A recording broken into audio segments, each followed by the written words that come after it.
स्वागत है आप सभी लोगों का हमारे YouTube channel star GS hub में। हम लोग अपने इस चैनल के माध्यम से मध्यकालीन इतिहास विषय पे बातचीत कर रहे थे और मध्यकालीन इतिहास में अगर देखा जाए तो हम लोगों का जो टॉपिक चल रहा था वो दिल्ली सल्तनत टॉपिक चल रहा था। यानी आज हम लोगों की कहानी जो चलेगी वो इल्तुतमिश की चलेगी, जो इल्तुतमिश अपना शासन सत्ता की बागडोर को संचालित करता है उसके बारे में हम लोग सारी बातचीत करने वाले हैं। इससे पहले हम ये आपसे कहना चाहेंगे कि अगर आप लोग हमारे चैनल से पहली बार जुड़ रहे हैं तो अभी चैनल को सब्सक्राइब करते चलिएगा, और अगर अभी तक आपने चैनल को सब्सक्राइब नहीं किया है तो सब्सक्राइब करते चलिएगा, बेल आइकन को प्रेस करिएगा और ज्यादा से ज्यादा वीडियो को लाइक शेयर करते रहिएगा, क्योंकि आप लोगों के द्वारा किए गए दिए गए इस साथ सहयोग से हमारी मनोबल बढ़ेगी और निसंदेह मैं पूरी गुणवत्तापूर्ण आप लोगों के साथ अपने YouTube चैनल के माध्यम से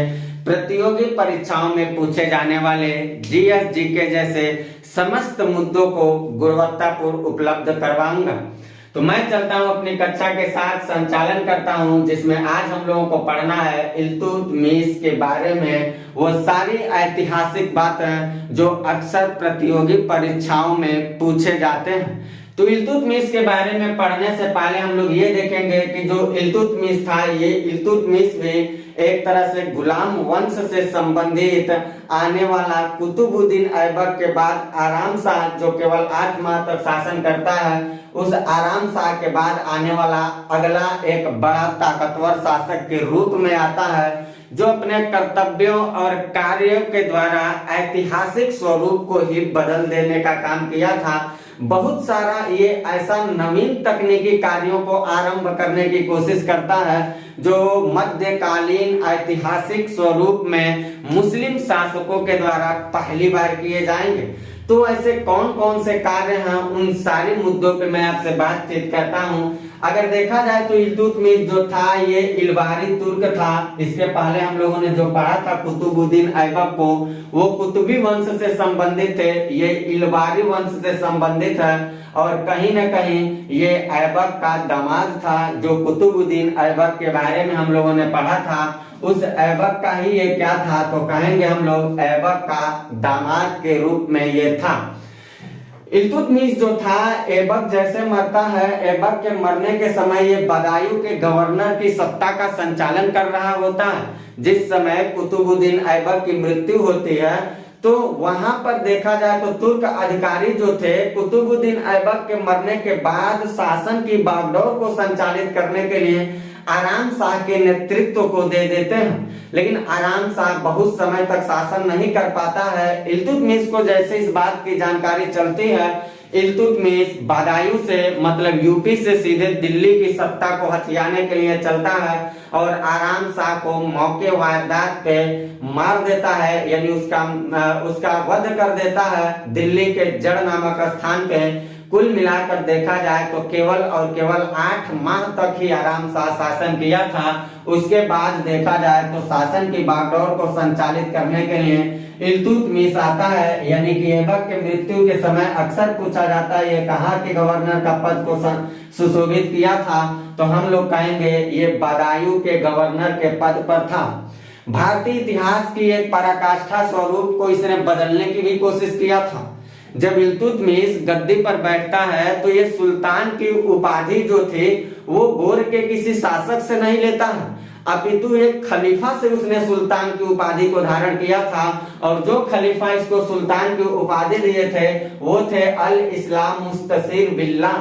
अल इस्लाम मुस्तसिर बिल्लाह जो थे, यही खलीफा जो थे इल्तुतमिश को सुल्तान ए आजम की उपाधि से सुशोभित किए थे।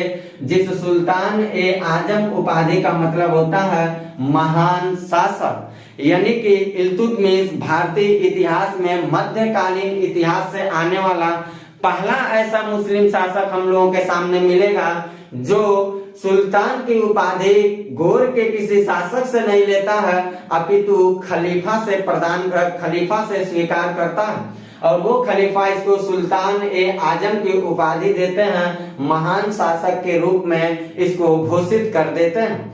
इसके अलावा देखा जाए तो इल्तुतमिश जो था वो केवल सुल्तान की उपाधि ही खलीफा से प्रदान प्राप्त नहीं किया था, अपितु हम लोग ये भी कह सकते हैं कि वही बगदादी खलीफा जो इसे सुल्तान की उपाधि दे रहे हैं, उसी बगदादी खलीफा से इसने खियानत पत्र भी प्राप्त किया था।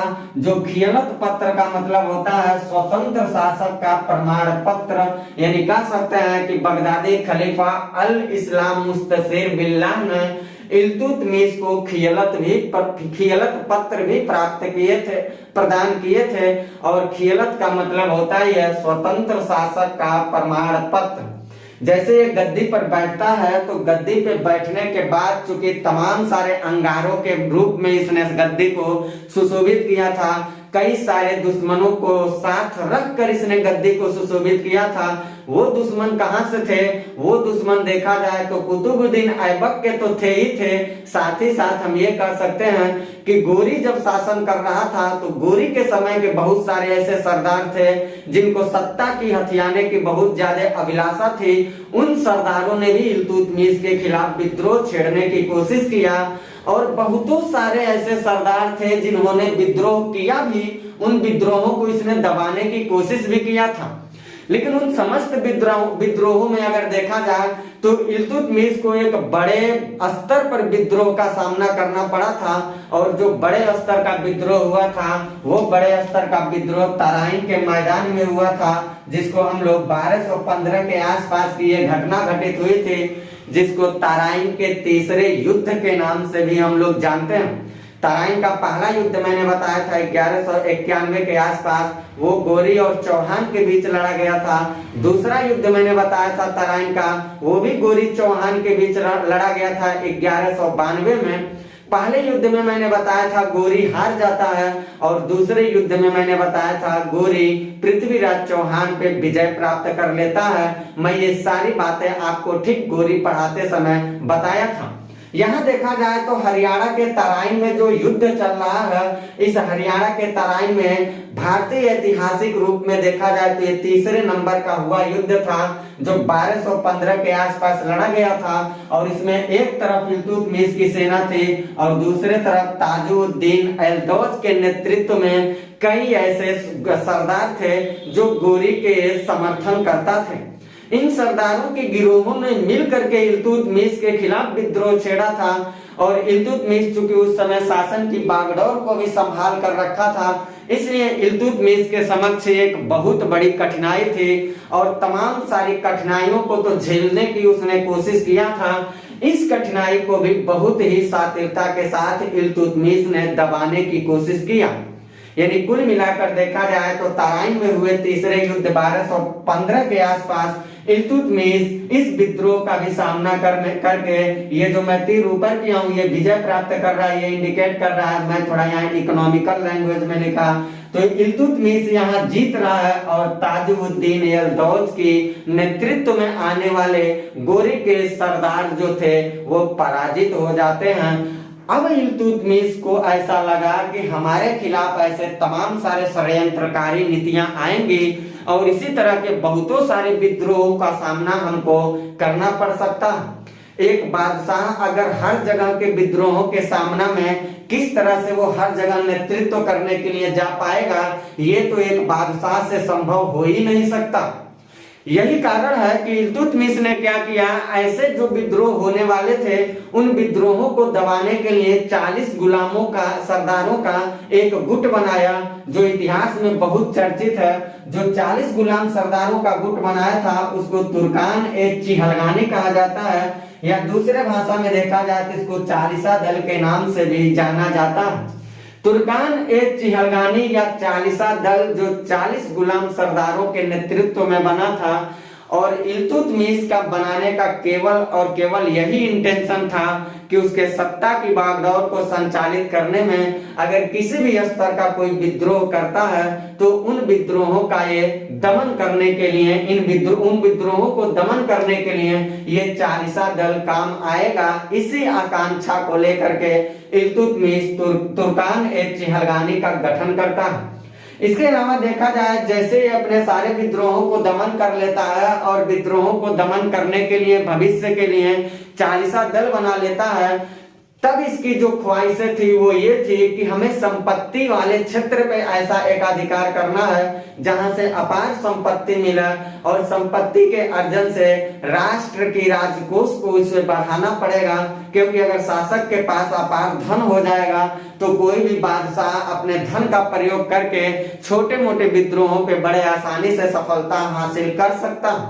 यही कारण है कि भारतीय इतिहास में आने वाले मुस्लिम बादशाहों में पहला ऐसा बादशाह आता इल्तुतमिश। याद रखिएगा, पहला ऐसा बादशाह इल्तुतमिश था जो इल्तुतमिश दोयाब जो क्षेत्र थे उन दोयाब क्षेत्रों को सबसे ज्यादा आर्थिक महत्व के लिए समझा था, क्योंकि दोयाब क्षेत्र जो होते हैं, दो नदियों के बीच की जो भूभाग होती हैं वो काफी ज्यादा प्रोडक्टिविटी वाले एरिया होते हैं, वहां काफी ज्यादा प्रोडक्शन किया जा सकता है, उपजाऊपन बहुत ज्यादा देखा जाता है। अगर ऐसे भूभाग पे किसी राजा का एकाधिकार हो जाता है तो राजा ऐसे क्षेत्रों से एकाधिकार करके वो बहुत सारे आर्थिक व्यवस्थाओं में बहुत हद तक सुधार कर सकता है। इस नीति को पालन करने के लिए, इस इच्छा की पूर्ति करने के लिए इल्तुतमिश भारत का पहला ऐसा मुस्लिम शासक आता है जो जो दोयाब क्षेत्रों को क्या करता है, आर्थिक महत्व देता है।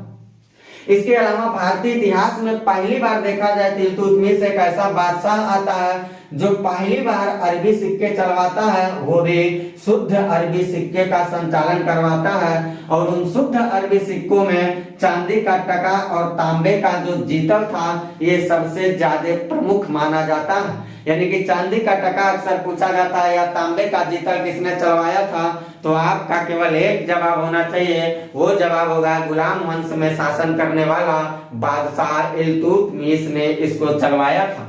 इल्तुतमिश अरबी सिक्के संचालन करवाने के बाद भी उसने कुछ नवीन कार्य किए थे जो भारतीय इतिहास में देखा जाए तो मुस्लिम शासकों के द्वारा पहली बार प्रयोग किया गया था। और इस तरह के तमाम सारे कार्यों में अपना अगला कदम जो उठाता है वो अगला कदम ये उठाता है, उसने एकता व्यवस्था का प्रचलन किया था। ये एकता का मतलब अगर देखा जाए, एकता का मतलब एक तरह से कह सकते हैं भूमि होता है।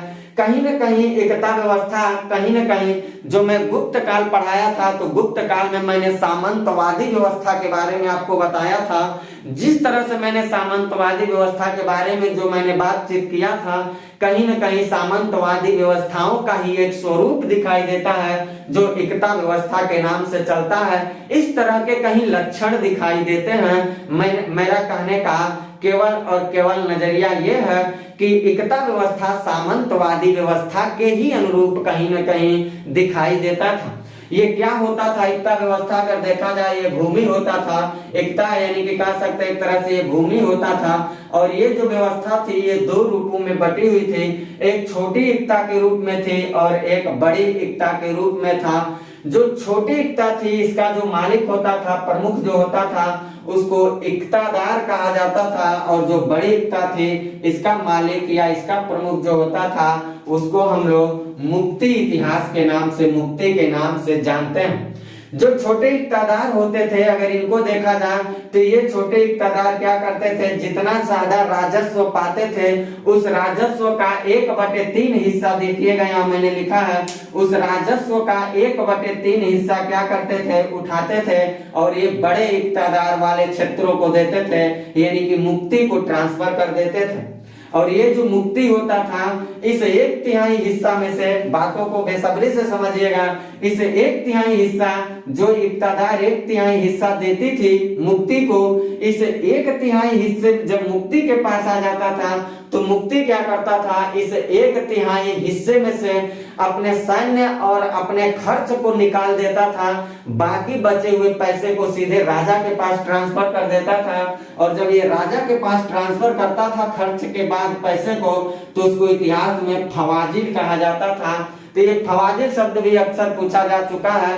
फवाजिल क्या होता है, तो फवाजिल यही कहा जाता था जो छोटे इक्तादारों की 1/3 हिस्सा होते थे, ये इक्तादार जब अपने बड़े इक्तादार यानी कि प्रमुख जो होता था मुक्ति को देते थे, तो इस 1/3 हिस्से से मुक्ति खर्च को निकाल लेता था, अपना पर्सनल खर्च। उसके बाद जो बचे पैसे होते थे वो सीधे राजा को ट्रांसफर करता था, और जब राजा को पैसे देता था तो वही पैसा फवाजिल कहलाता था।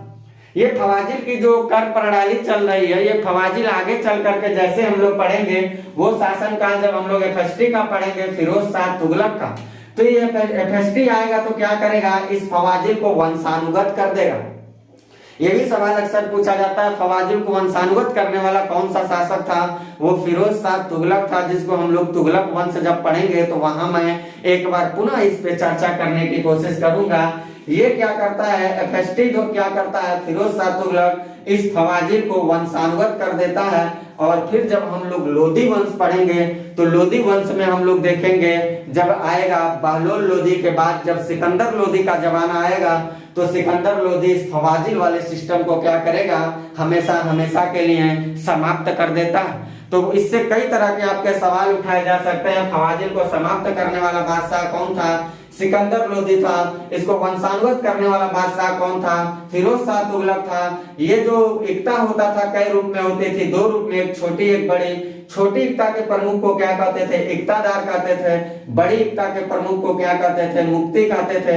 छोटे एकतादार जो होते थे, यानी कि एकतादार जो होता था वो अपने राजस्व वसूली का 1/3 हिस्सा ट्रांसफर करता था मुक्ति के पास, और मुक्ति उस 1/3 हिस्सा जो पाता था उसमें से अपने खर्च को निकाल लेता था। उसके बाद राजा को ट्रांसफर कर देता था, और जब राजा को ट्रांसफर करता था जो राजस्व, वही राजस्व क्या कहलाता था, फवाजिल कहलाता था। इतनी सारी बातों को आपको एकता से संबंधित याद रखना है। और इस एकता व्यवस्था को लागू करने वाला भारत का पहला शासक अगर कोई पूछेगा तो कहिएगा वो इल्तुतमिश था। इल्तुतमिश जो था वो एक साम्राज्यवादी नीति को भी कहीं न कहीं पालन करने की कोशिश करता था। कुतुबुद्दीन ऐबक को मैंने जब पढ़ाया था तो बताया था, ऐबक जो था वो अपनी राजधानी को लाहौर में ही स्थापित करके दिल्ली की सत्ता को संभालता था। दिल्ली में राजधानी बना करके दिल्ली की गद्दी को संचालित करने भर की ताकत कुतुबुद्दीन ऐबक के अंदर नहीं था। लेकिन इस काम को भी कर दिखाने का जो किया था काम, वो किया था इल्तुतमिश ने। इल्तुतमिश ऐसा शासक था जो पहली बार क्या करता है, लाहौर से राजधानी को ट्रांसफर कर देता है और सीधे भारत की दिल्ली पर क्या करता है, अपना राजधानी घोषित करके वहीं से सत्ता की बागडोर को संचालित करता है। और तमाम सारे युद्ध नीति का पालन करते हुए बहुत सारे क्षेत्रों पे अपना एकाधिकार भी कर लेता है। इसके अलावा देखा जाए तो उसने स्थापत्य कला के क्षेत्रों में भी बहुत ज्यादा रुचि दिखाने का काम किया था। और स्थापत्य कला के क्षेत्रों में अगर देखा जाए तो उसने सबसे बड़ी उपलब्धि दिखाने का जो काम किया था वो काम था कुतुब मीनार के कार्यों को पूरा करवाना। ये वही कुतुब मीनार है जिस कुतुब मीनार को बनवाने के लिए कुतुबुद्दीन ऐबक ने नींव तो डलवाया, संपूर्ण नहीं करवा पाया था। उसके पहले ही कुतुबुद्दीन ऐबक घोड़े से गिरा। मैंने पूरी कहानी बताया था, चौगाल पोलो खेल खेलते समय, और 1210 में वो मर जाता है। ऐबक के मरने के बाद बचे हुए जो कुतुब मीनार थे, इस कुतुब मीनार के कार्यों को संपन्न करवाने का काम जो किया था वो इल्तुतमिश था। इसके अलावा अगर उसके कार्यों को देखा जाए तो बदायूं में उसने जामा मस्जिद का निर्माण करवाया था। बदायूं में जामा मस्जिद, अगर कोई पूछेगा बदायूं में जामा मस्जिद का निर्माण किसने करवाया, तो आप कहिएगा इल्तुतमिश ने करवाया। ये जामा मस्जिद हम लोग आगे चल के शाहजहां भी पढ़ते समय पढ़ेंगे, शाहजहां भी जामा मस्जिद का निर्माण करवाएगा, लेकिन ये बदायूं की जामा मस्जिद की अभी मैं चर्चा कर रहा हूँ। इसके अलावा अजमेर में उसने एक मस्जिद बनवाया था, और साथ ही साथ देखा जाए तो नागौर में उसने अतारकिन का दरवाजा बनवा के रखा था। ये वही अतारकिन का दरवाजा है जिस अतारकिन के दरवाजा से प्रेरित होकर के कुछ इतिहासकारों का ऐसा मानना है कि अकबर ने बुलंद दरवाजे का निर्माण करवाया था।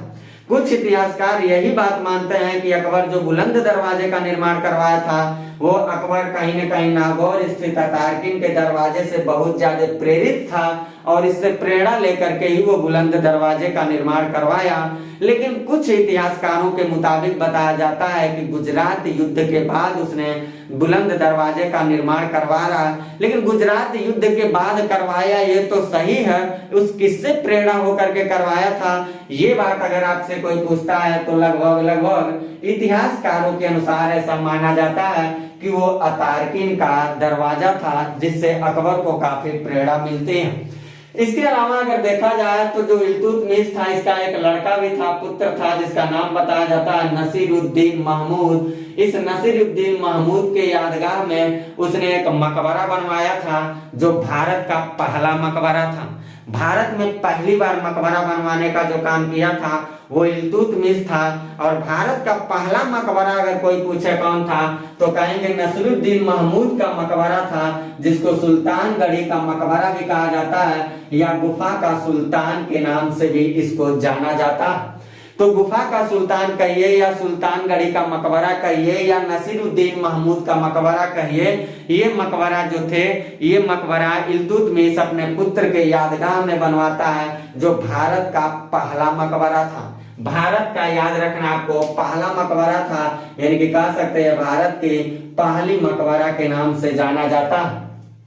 इल्तुतमिश गद्दी पे बैठने के बाद आंतरिक समस्याओं का तो समाधान करने के लिए चालीसा दल बना लेता है, लेकिन इसके शासन काल के ही दौरान बाह्य अटैक भी बहुत ज्यादा हुए थे। और उन बाह्य अटैक जो बाहरी आक्रमण हुए थे, उस बाहरी आक्रमण में सबसे चर्चित आक्रमण जो था वो मंगोलों का था।